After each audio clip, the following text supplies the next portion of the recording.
Hi, everyone. My name is Trish from Great Plains Action Society. I'm going to pull up Christine as well. Hello, Christine.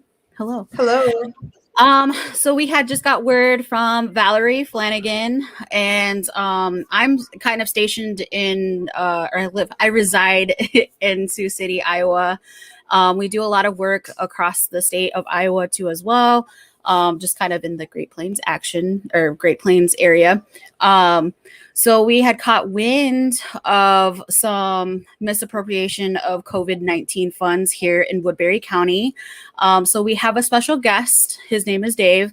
So I'm going to pull him onto the screen. And basically, I'm just going to have Dave kind of run through what's going on. This is a 15.6 million projected, prison project that's supposed to be coming from the COVID relief fund, from what I understand. But Dave is going to definitely go into that a little bit more to explain why this is important. And then there is a call to action tomorrow. So I'll let Dave kind of take over, and we'll just kind of have a loose interview with it. Hi, Dave.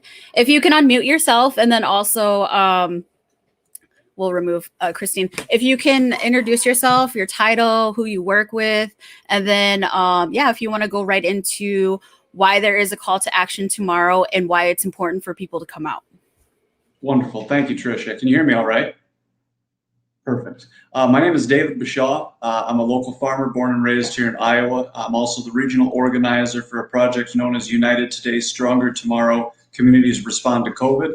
The mission of our project is to identify the most prevalent impacts due to COVID-19 on local economies and communities, bring together a broad-based coalition of folks in the areas and these hyper-localized areas, and set an agenda for the future. And what brings me here today, and thank you for inviting me, Tricia, is the Woodbury County Board of Supervisors is attempting to take $15.6 million in federal COVID recovery funding and misappropriate it towards the inflated cost of the new Woodbury County prison project. The citizens of Woodbury County voted on this prison, of course, to be built at $50 million, but the cost is inflated to $65 million.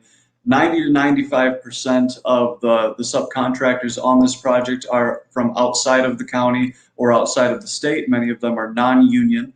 And our biggest concern is the fact that the $20 million in total that Woodbury County is getting, at least 75% of that will be leaving the county as quickly as it comes to these subcontractors from outside of the county. So our call to action tomorrow, we're going to be hosting a press conference Thursday at 3 o'clock in the rotunda of the courthouse, where we're going to have local leaders of faith, labor, and community activists speaking as to why this misappropriation of the COVID-19 recovery funds is not only wrong and goes against U.S. Treasury guidelines on spending, but it also puts taxpayers at risk.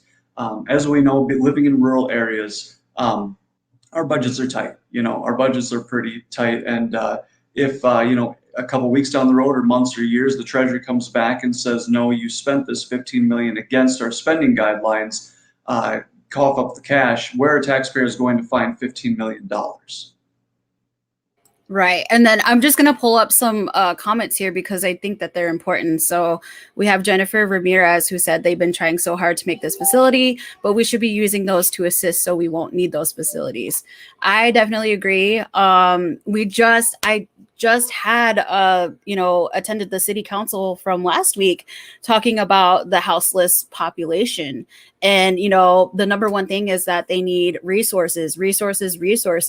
So I don't understand why Woodbury County needs another prison. We don't need prison. We need resources. So mental health, I think about, BIPOC communities, testing, IHS. We don't even have IHS for, we have a very, there's natives within this region. And it's hard because we're in an urban setting and we don't even have, access to great, IHS, services. And, it's just, I think Valerie was even talking about how Governor Kim Reynolds had misallocated $21 million. And then it turned out that she had actually spent some of that to basically, pay some people in her circle. So I don't know if you can touch a little bit lightly on that as far as I know she had said that I think Randy Fenestra was kind of a part of that, or I don't know if that's a true statement, but I think that it's important because these politicians are here and they're making these decisions, but they're not really and this is the first time that I've heard about this. Like I said, I was in city council last week, touching on, the houseless situation here in Sioux City, and none of this came up. This is the first time that I've heard about it. So I don't know if you want to kind of elaborate on how like that all, how they kept it hush hush, and the intricate things that go with that. Yeah, absolutely. So the Board of Supervisors didn't leave open much time for public discussion on how these funds coming into the county should be spent.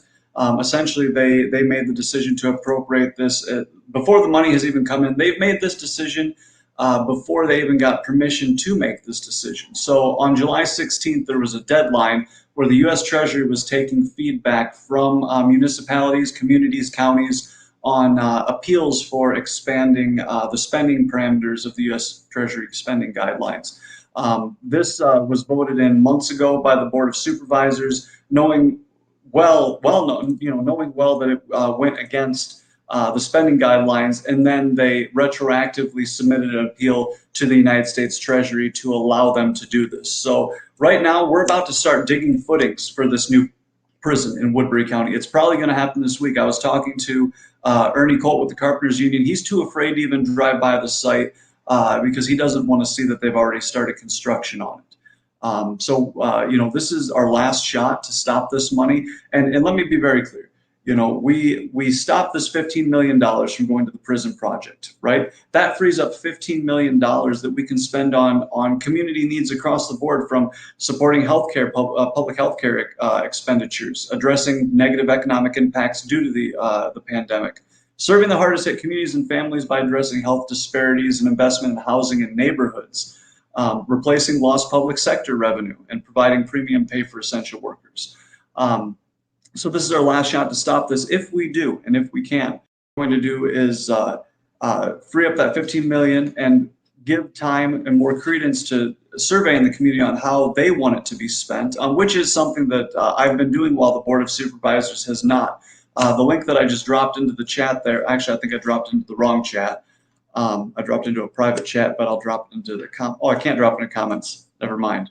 But there is Yeah. there is a link to a survey. If you go to unitedtoday.org, you can take our survey and tell us how you believe the COVID recovery funding should be spent.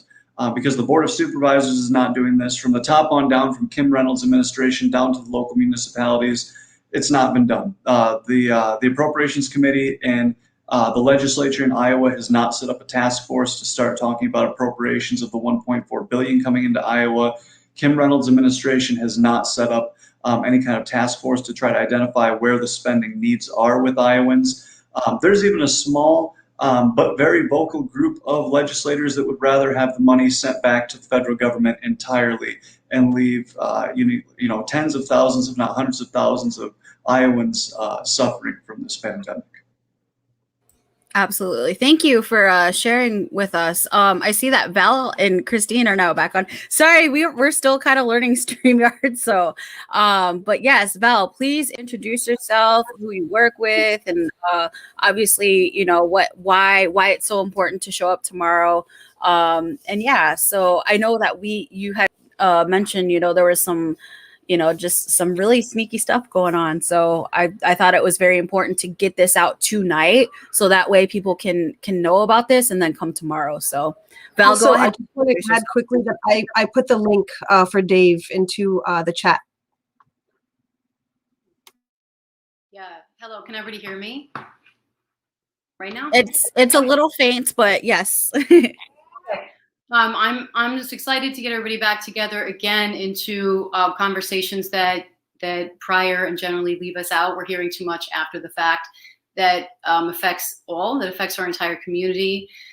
There is so little information circulated, and our job, our passion is to really just bring everybody to the table who needs to be there. Really, it's a prelude to tomorrow's meeting, which is in addition a prelude to a city organizational meeting that is going to happen following our collective efforts. And we invite everybody to be there who has seen these connections to COVID and where relief would be allocated properly firsthand, whether it's first responders, whether it's our entire district of staff. I know educators have many concerns.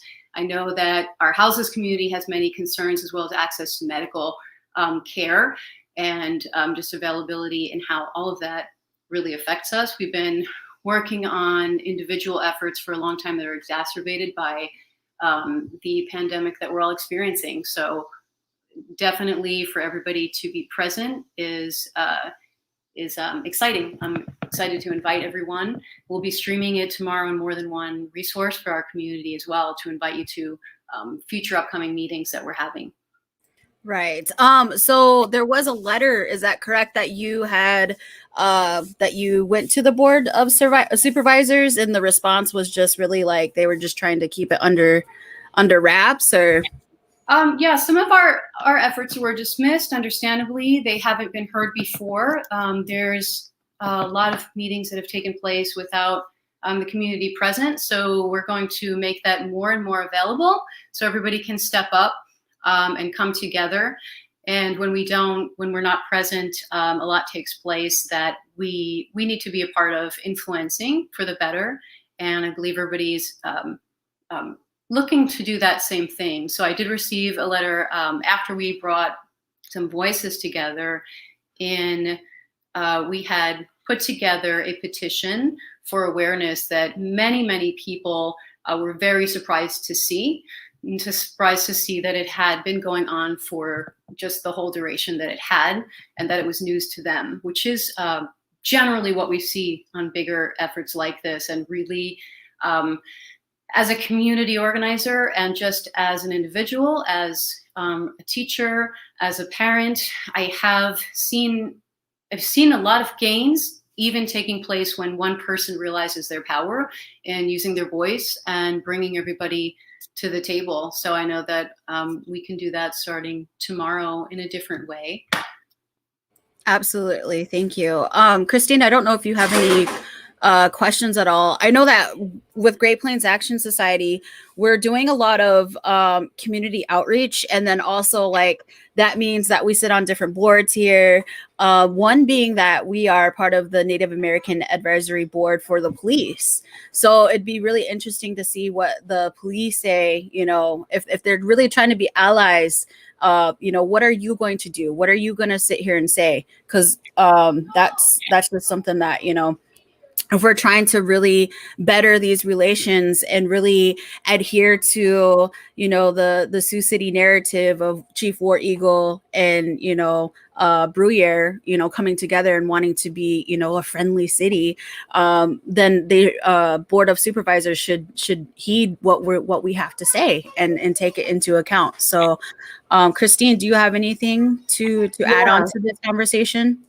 Yes, I'll quickly introduce myself. I am Sakawis, also Christine Nobis, and founder and executive director of Great Plains Action Society. And I just want to really talk about the legacy of Frank Lemire and the city of Sioux City and the great strides that he made with the police department and the recovery centers in the area to get, you know, Indian health services into, you know, the city of Sioux City, which is greatly related to the high rates of arrests that, you know, Native Americans face in the city.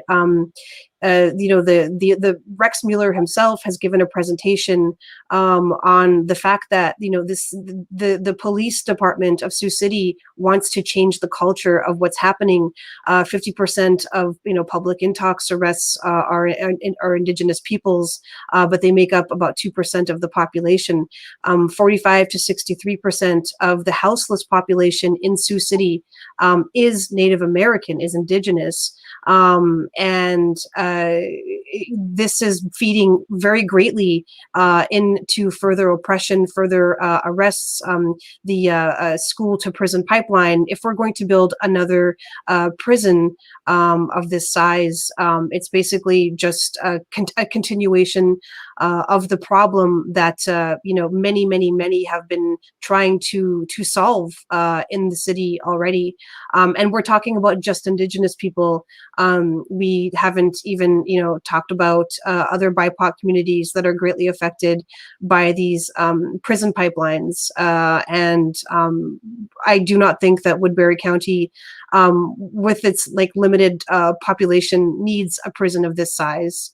And this is a serious misappropriation of funds because this is a community establishment, and it should be discussed within these circles before moving ahead on something so huge. And so what Trish said is very disturbing. The fact that she was at a city council meeting and this wasn't even discussed.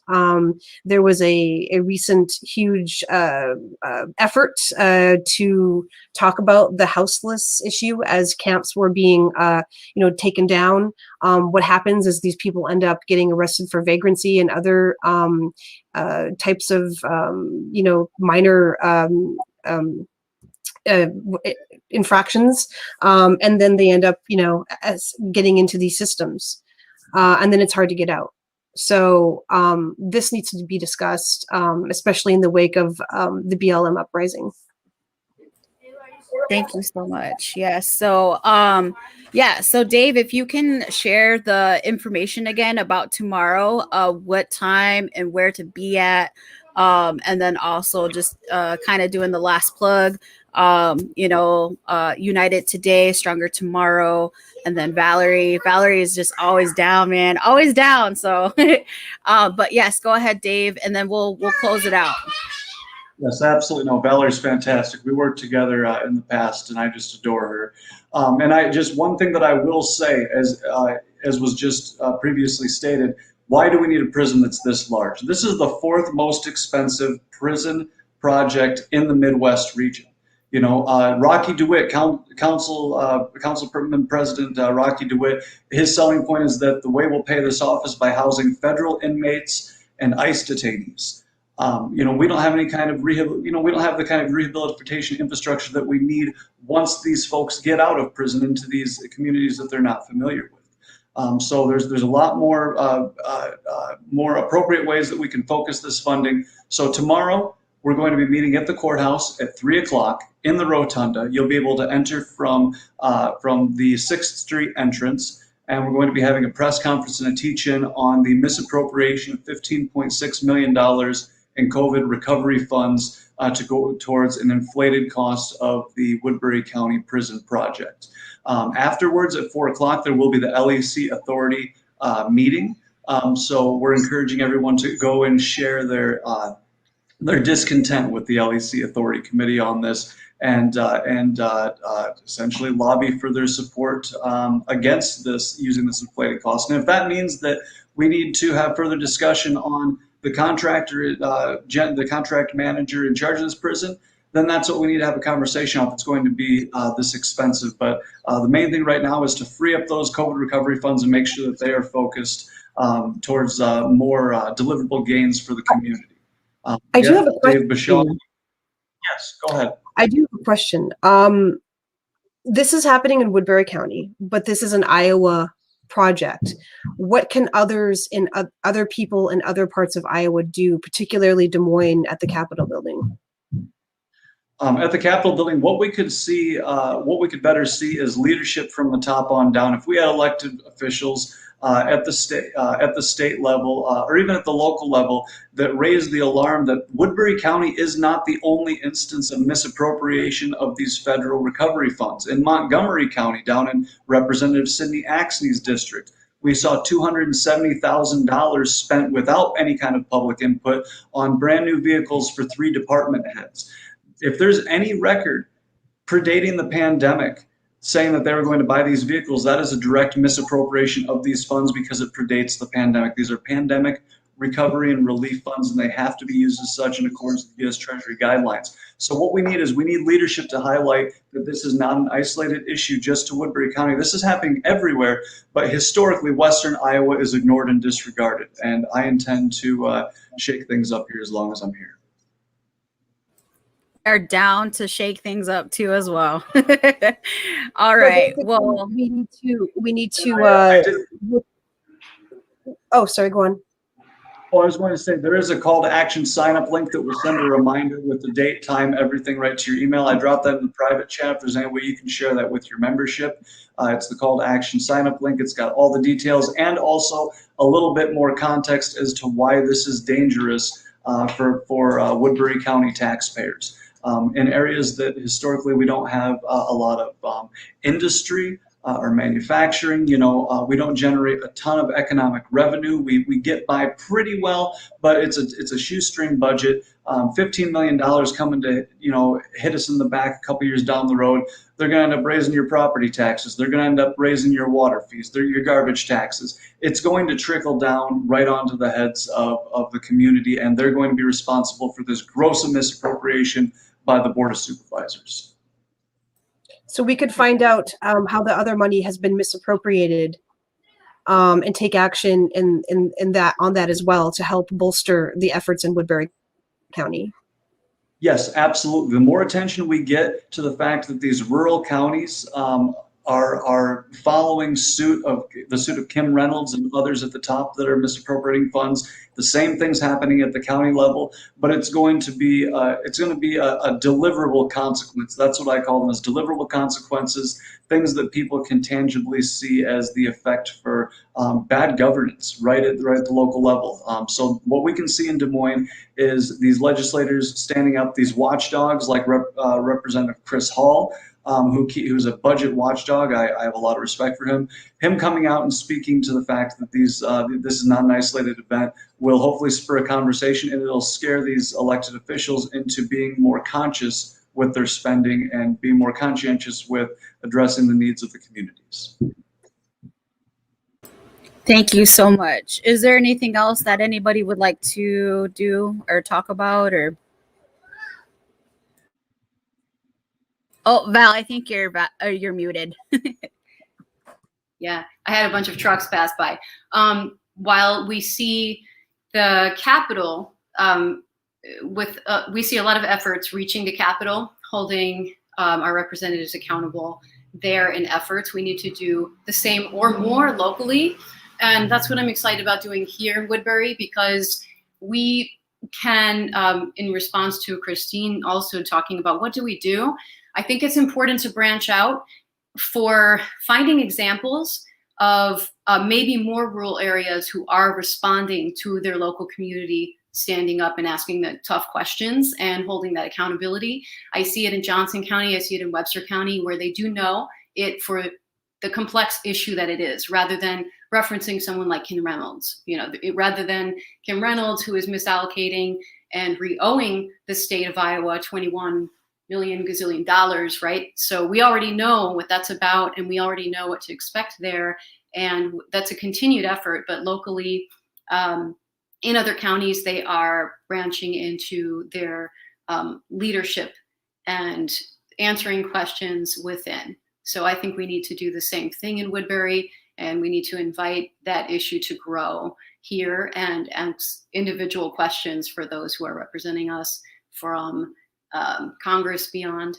So Excellent. I would like to add too that this same issue is happening right now in Omaha with a juvenile prison. I think it's important that we note this. In fact, can you just say something about it quickly? Yeah, that's If you just let Mahmoud, he'll just tell you quickly what's happening. Yeah, the federal COVID relief funds were given to the city of Omaha to the tune of, like, I believe it was $26 million, and those are added to the general fund of the city. And of those $26 million in COVID relief funds, they're going to be using $10 million, so almost half of the money they're going to be using to build a new juvenile justice system in downtown Omaha. They went down there and they raised the only public park in downtown. And it's kind of ironic that they're replacing a children's park and a green space with a kids' prison, essentially. And yet again, they're using COVID monies to do so. And it seems to be like a regional thing, not just, you know, here in Iowa, but as well as across the river there in Nebraska. So it seems to be the trendy thing to do, I guess, in these conservative areas. Governor Pete Ricketts on the Nebraska side, Governor Kim Reynolds over here, they're really looking at it, a lot of these conservative governors, as a payday or free money from the government. You know, they're using socialism themselves to advance their own conservative agendas. You know, in many cases, they're using basically pillaging or pilfering the funds to push forward these pet projects of theirs to excite their base, or, you know, I guess, is secure additional terms or get their fellow partisans through on local elections. So it's something that's happening across the board, not just, you know, in various counties and municipalities here in Iowa, but it's also happening in Nebraska. Well, I mean, these Sioux City and Omaha are so close together. I think this is important to note. right, and beyond the trend. As Mood said, the money is there now in a different way, so they could fight the COVID relief bill, but once they have it, they call the shots. And that's been going on for a long time. This payout or payday is where really the highlight is now. And I know over about 20 years ago, just even locally, when we experience the effects of every individual on the grassroots level, we can get things done. I know the green space takeover is ongoing as well. And that happened locally here in Sioux City. It could happen any day at any time. And I remember developing a community petition as a single parent on my own back in the day, where they had earmarked our only green space that was connected to Indigenous populations and Hispanic populations. It was their only place to celebrate, to have everything take place in a community setting. And they were ready to take it down and throw cement. This was connected to the schools. This was connected to childcare and all around. And so just by doing that as a single individual with awareness, they had to shut it down. They were surprised at the response. They were surprised that we had connected in such a way, and we did have an impact. So as long as we can grow this grassroots effort, the more we talk to locals who are surprised one by one, will also engage on a personal level and have that voice be heard. Yeah. Again, this was a hotly contested issue over there in Omaha, Nebraska, Douglas County, Nebraska. And again, unfortunately, it has racial undertones. Douglas County is one of the largest concentrations of minorities in the state of Nebraska.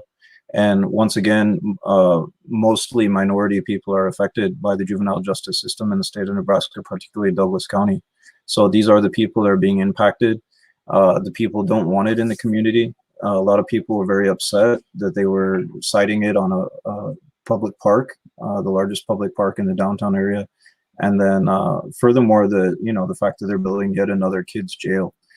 They're doing that over things like community programs. They're doing that over things like bolstering education or providing more funding to schooling and things like that. So, and where the prison is concerned, all of that would impact not only prevention, but all the way down to recidivism if we had the local efforts down that we need, aside from imprisonment.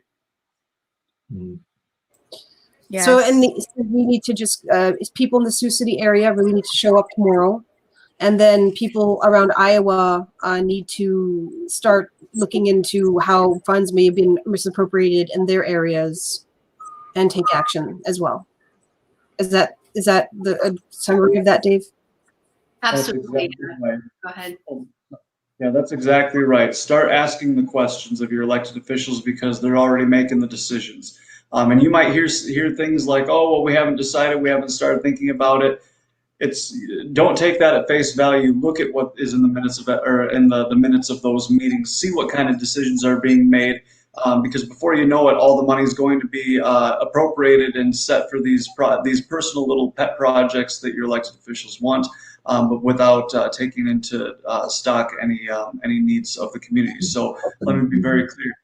This money coming in, this COVID recovery money, is a once in a lifetime opportunity. We've never seen anything like this, and we will not likely see anything like this again. Let's not screw this up. I like that. I like that. Anybody else? Anybody else? Okay. Well, thank you so much, Dave and Val, for coming on here and explaining what's going on. Like I said, I'm fairly new to all this, this arena. So it's really nice to have people to come in here and explain it. So that way people know exactly what's going on. It's important to come tomorrow. You're part of this community. Your voice is important too as well. So please come out and support, and let's shake some things up. I do have one thing to add, actually, just popped in my head. Has Woodbury County done any work? Has there been any organizations trying to get resources or like allocations to excluded workers? Just curious. So Woodbury County, as I said, is getting $20 million. 15.6 million of that's going to the prison. There's been really no time for public input on if reaching excluded workers is an expenditure that the community wants. My organization has been doing that kind of outreach, and there's a resounding yes if that's what the community wants. Is that what Woodbury County is doing? Not to my knowledge. No, the majority of these funds are set for the prison, but which is against federal spending guidelines. But for support for excluded workers is in line with federal spending guidelines. So they're doing everything wrong. I just wanted to ask that because we've been working hard here in Johnson County to get funding to excluded workers, and there's already a list of demands that have been put out.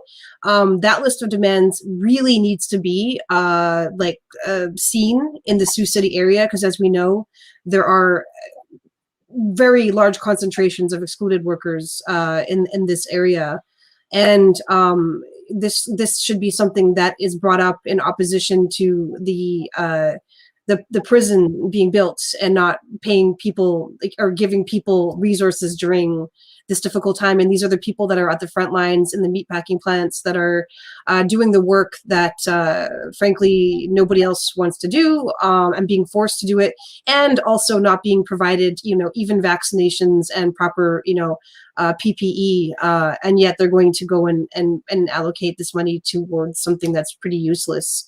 So I can send you guys that information as well if you want to discuss that tomorrow, if you're interested. Yeah, no, that would be fantastic. Thank you. All right. Well, I think I'm going to close this out then, and we will see you all tomorrow at the Woodbury County Rotunda at 3 p.m. All right. Thanks for coming together, everybody.